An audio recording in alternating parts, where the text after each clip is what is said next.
वाशिम जिल्ह्यातील मानोरा तालुक्यात असलेले पोहरादेवी हे बंजारा समाजाचे पवित्र तीर्थक्षेत्र असून त्याला बंजारा समाजाची काशी असे म्हटले जाते.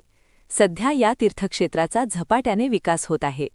येथे संत सेवालाल महाराज आणि माता जगदंबा देवी यांच्या मंदिरांसह संत रामराव महाराज यांच्या समाधीचे भव्य विकासकाम सुरू आहे. हे संपूर्ण विकास प्रकल्प सुमारे 553 ते 593 कोटी रुपये इतक्या मोठ्या बजेटमध्ये उभारले जात आहेत. या विकासामुळे कोट्यावधी भाविकांसाठी हे श्रद्धास्थान अधिक भव्य आणि सुसज्ज होणार आहे.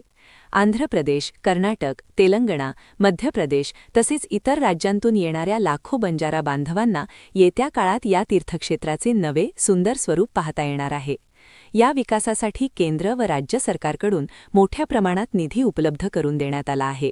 तसेच भाविकांच्या सोयीसाठी पोहरादेवी नावाचे स्वतंत्र रेल्वे स्टेशन उभारण्याची मागणी जोर धरू लागली आहे. या संदर्भात धर्मगुरू व आमदार बाबूसिंग महाराज यांनी केंद्रीय गृहमंत्री अमित शहा यांच्याकडे निवेदन सादर केले आहे.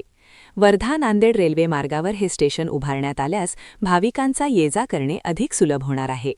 पोहरादेवी हे बंजारा समाजाचे आराध्य दैवत संत सेवालाल महाराज यांचे प्रमुख स्थान असून येथे सुरू असलेल्या विकास कामांमुळे बंजारा समाजाच्या सांस्कृतिक व धार्मिक परंपरेला नवे बळ मिळणार आहे.